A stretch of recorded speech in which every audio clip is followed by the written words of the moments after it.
El monte Fitzroy, conocido por su nombre Tehuelche Chaltén, que significa la montaña que humea, no es una cima cualquiera. Se levanta como un monolito de granito, a más de 3.300 metros de altura, dominando el horizonte patagónico entre la República Argentina y la República de Chile. Es una figura esbelta, técnica y extraordinariamente inestable en su humor.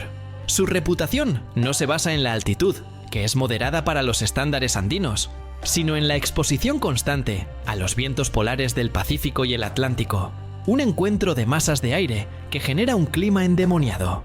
Dale like, suscríbete y comparte. Comencemos. Era el año 2002. La primavera austral ofrecía una breve ventana de calma para el asalto al Fitzroy, atrayendo a un equipo de élite de escaladores franceses. Curtidos en los Alpes, habían estudiado la montaña meticulosamente, sabiendo que no se conquistaba, sino que se negociaba. Sin embargo, subestimaron la traición repentina y brutal del clima. La escalada se convirtió en un testimonio de la ferocidad de la naturaleza y de la delgada línea entre audacia y tragedia, transformando la promesa de la cumbre en un infierno blanco.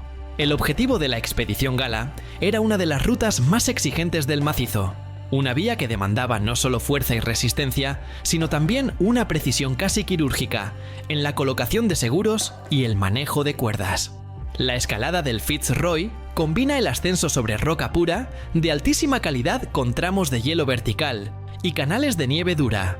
Es un ascenso híbrido que exige versatilidad y una carga pesada de equipo, crampones, piolets, tornillos de hielo, metros y metros de cuerda dinámica y estática. El grupo, compuesto por 4 escaladores en la primera línea de ataque y 2 en apoyo logístico, comenzó el ascenso con un optimismo cauteloso. Las primeras 48 horas fueron duras, pero controladas. Ascendieron varios largos de cuerda, instalando campamentos colgantes donde el descanso era más una tortura incómoda que un verdadero alivio.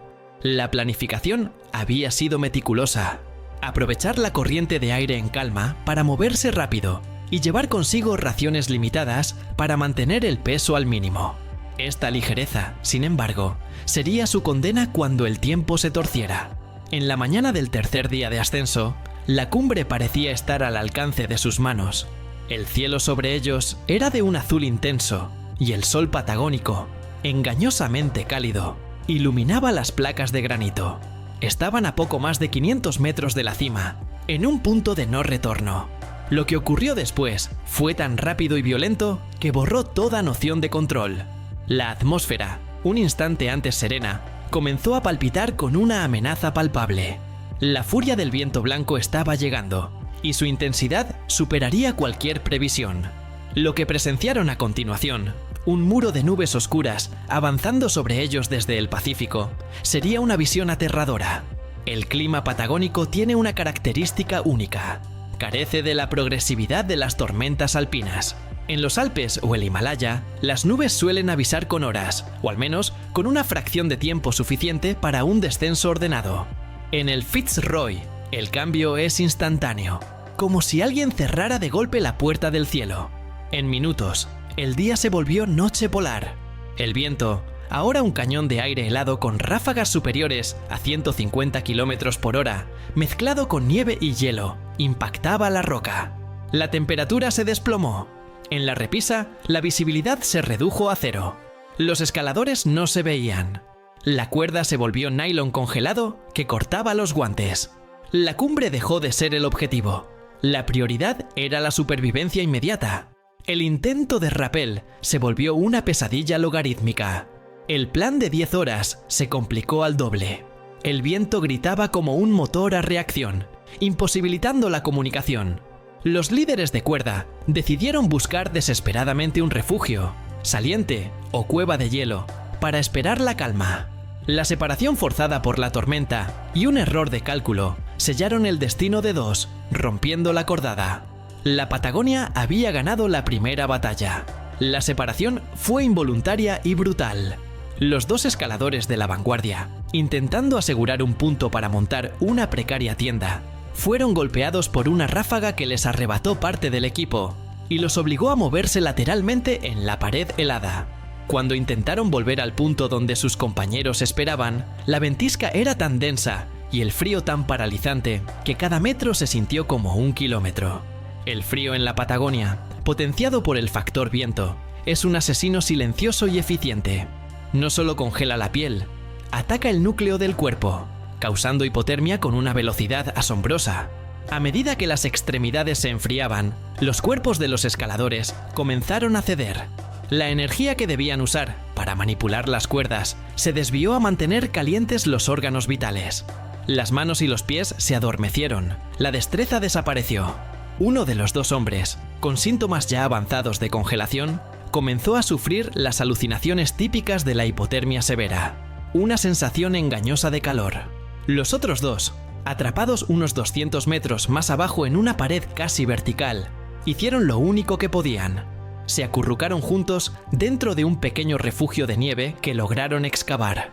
Su agonía era la conciencia plena de la situación de sus compañeros. Intentaron gritar, intentaron usar la radio, pero el metal del equipo de comunicación estaba tan frío que quemaba la piel, y el ruido ambiental era ensordecedor. Los minutos se estiraron hasta convertirse en horas, y las horas en una eternidad de oscuridad helada. En algún momento, uno de los escaladores de la cordada superior se quedó en silencio. El segundo, aferrado a la cuerda, luchó contra el sueño que es el preámbulo final de la congelación. La montaña, por su parte, se mantuvo implacable, negándoles hasta el último respiro de calma. La tormenta no duró unas horas. Se instaló en el macizo del Fitzroy durante 3 días y 3 noches. 3 días de tormenta ininterrumpida que azotó a los dos supervivientes atrapados en la pared. Suspendidos a miles de metros sobre el glaciar, anclados a una cuerda en medio de una ventisca rugiente, la supervivencia era una lucha psicológica constante. El rescate desde el Chaltén era imposible. Los dos escaladores sobrevivientes racionaron su último chocolate y gas.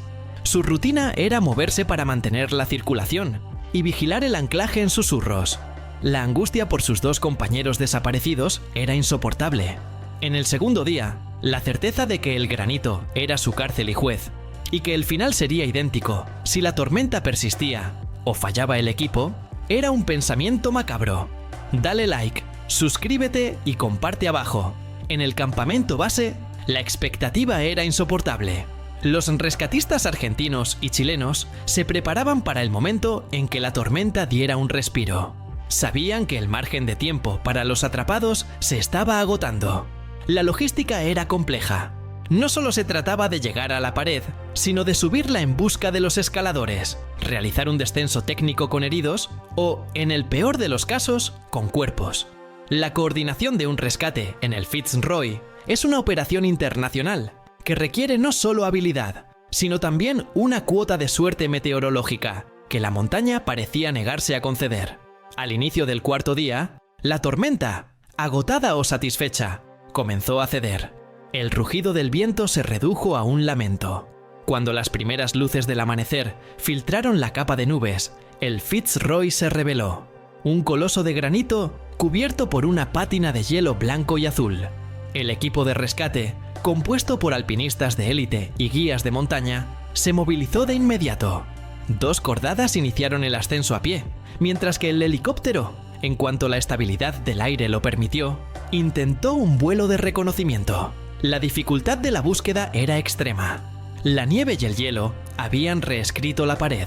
Los rescatistas encontraron a los 2 supervivientes en la pared, exhaustos, deshidratados y con principio de congelación en manos y pies, pero vivos. El alivio fue inmenso, pero efímero. La misión aún no había terminado. Los supervivientes pudieron indicar la última posición conocida de sus 2 compañeros. El rescate de los vivos fue una proeza técnica, que implicó asegurar la repisa, suministrar calor y líquidos, y organizar un descenso de urgencia. Fue un rapel complicado y lento, metro a metro, luchando contra la rigidez de los cuerpos y el peso del equipo. Cuando los 2 hombres fueron puestos a salvo en la base, la noticia de su supervivencia se celebró, pero la búsqueda de los otros 2 continuó. Los guías sabían que encontrarían un panorama desolador. El frío, el tiempo de exposición y la falta de refugio no daban margen a la esperanza. La Patagonía con su justicia implacable, había reclamado su precio. La fase más dura del rescate, el descenso de los cuerpos, estaba a punto de comenzar. Los rescatistas tardaron casi 24 horas en localizar a los 2 escaladores de la vanguardia. Sus cuerpos estaban congelados, convertidos en estatuas de hielo adheridas a la pared. El primer hombre se encontraba anclado a un punto de seguridad. El segundo, a escasos metros, había sucumbido al frío en una posición expuesta. Ambos habían muerto congelados, víctimas de una hipotermia fulminante en el corazón del vendaval. Sus rostros, cubiertos de escarcha, reflejaban la última lucha por el calor. La recuperación de los cuerpos del Fitzroy es una de las tareas más difíciles y peligrosas en el alpinismo de rescate. El granito no perdona. Hay que desanclarlos, sujetarlos e iniciar un descenso que exige rapelar los cadáveres a través de secciones verticales y traicioneras. En estas operaciones, la seguridad de los rescatistas está siempre en riesgo. El trabajo se hizo con un silencio reverente, roto solo por el sonido del equipo y las órdenes secas. Cada movimiento era un recordatorio de la fragilidad humana frente a la potencia de la naturaleza. Tras varias horas de labor extenuante, los 2 cuerpos fueron recuperados de la pared y trasladados al campamento base. Los 2 supervivientes, ya estabilizados, observaron en silencio. La alegría de haber sobrevivido estaba teñida por el dolor de haber perdido a sus amigos en el mismo infierno que ellos habían logrado escapar. El total de días que el equipo había pasado en el dominio del Fitzroy, desde el inicio del ascenso hasta la recuperación final, fue de casi una semana. La lección estaba grabada con hielo. El suceso de 2002 en el Fitzroy se sumó a la larga lista de tragedias que definen el carácter de esta montaña. No fue un fallo técnico del equipo francés, que era experimentado y estaba bien equipado. Fue una aniquilación meteorológica. El relato de esta expedición, que se difundió rápidamente en el mundo del alpinismo, sirvió para recordar una verdad fundamental sobre el clima patagónico. El pronóstico más optimista siempre debe ser tomado con una dosis de escepticismo radical. La crudeza del clima patagónico pone a prueba la resistencia física y moral. La dificultad técnica del Fitzroy, combinada con el riesgo de una tormenta repentina a 3000 metros, lo mantiene como el desafío supremo de la escalada. El granito, con su capucha de hielo, advierte: la Patagonia no acepta errores. El infierno blanco congela y enseña. A los supervivientes les dejó cicatrices y el recuerdo de los compañeros perdidos. Al mundo, una crónica de la belleza implacable y la crueldad sin límites del Fitzroy. Su leyenda crece con cada desafío. La historia de los 4 franceses, los 2 que volvieron y los 2 que se quedaron, es una advertencia eterna. Dale like, suscríbete y comparte. Hasta la próxima.